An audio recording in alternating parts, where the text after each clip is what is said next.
Kwe Amataru. This is Chief Judith Manthe of the Wyandots Nation of Kansas. I'd like to tell you a little bit about our history before we came to Kansas. We originated in the Georgian Bay area of Ontario, went down through Detroit and into Ohio. In 1830, the Indian Removal Act came through. We were already assimilated, living as the white settlers, but we were the last Native American tribe to be moved west of the Mississippi River. We left in July of 1843, and we traveled by steamboat. It was not a pleasant trip. We got to Kansas City area, and we were just dumped out on the banks of the river.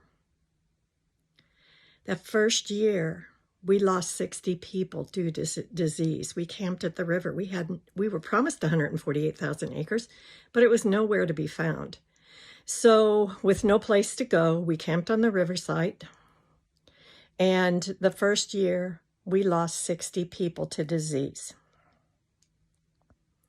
We looked for the highest place, which turned out to be across the river and is what is now the Huron or the Wyandotte National Burying Ground.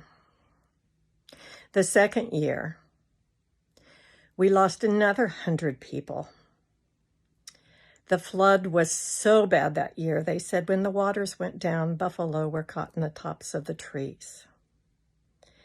So wrapping them in blankets, we took them across the river and buried them in the Huron Cemetery.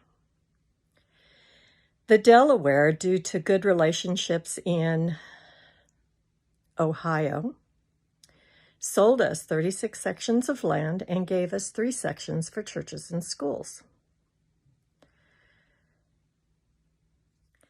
In the late 1800s, William Conley convinced Wyandots of Oklahoma to sell the cemetery in Kansas City, Kansas. Wyandotte Nation of Kansas fought that. And because of that announcement that it could be sold, Lyda Conley went to law school. She got her law degree in 1902, and in 1910, she fought her battle in the Kansas courts and then went to Washington, D.C. as the first Native American woman to present a case before the Supreme Court. She lost her case. However, that just fortified the fact that they were going to fight that battle. When she came home, the 3 sisters walked up the steps of the cemetery, shut the gate and padlocked it, put a sign above it saying, "Trespassers beware," built a shack, which they called Fort Conley, put a fence around it, and they moved in for 2 solid years.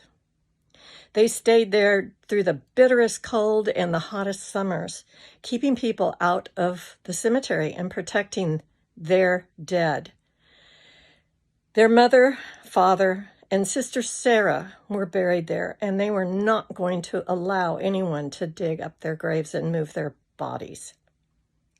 Through the years of their battle to protect the cemetery, they were fined, several fines. They were thrown in jail. And they embraced every bit of it because they were not going to allow anyone to remove their ancestors. In June of 1937, wielding a broomstick, Lyda chased people from the cemetery. A young judge, not knowing the fact that Lyda had never been in jail before, in all her 26 years of her defiance, gave her a choice of a $10 fine or 10-day jail sentence. Proudly, she served that 10-day jail sentence. And the headlines in the newspaper on June 16, 1937 read, "Miss Conley leaves jail. She's on the arm of a police officer, and she is proudly smiling, walking out of the jail sentence." The Conley sisters' battle to protect the cemetery attracted a lot of attention. Newspapers, reported from the East Coast to the West Coast about their battle. They received letters with money donations to their cause.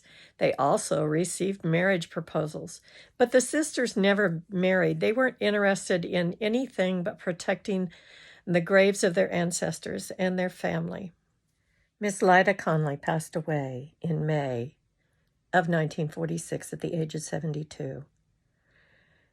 She left the library, headed home, and outside her house, someone hit her in the back of the head with a brick, robbing her for 20 cents in her purse. She died the next day. Her sister Ida died 2 years later, and Helena, who is the one that put the curse on the cemetery, cursed be the villain that molests these graves, died in 1958 at the age of 94. Without the tenacity and the battle that those women put forth, this cemetery would no longer be there. Conley sisters, my first cousins 3 times removed, were Wyandotte women warriors. The battle didn't stop at the end of the Conley sisters' lives. It's continued on, and the Wyandotte Nation of Kansas has gone to court many times to protect the cemetery. This story needs to be told. It's a very important part of Wyandotte County history, of which Wyandotte County was named after us.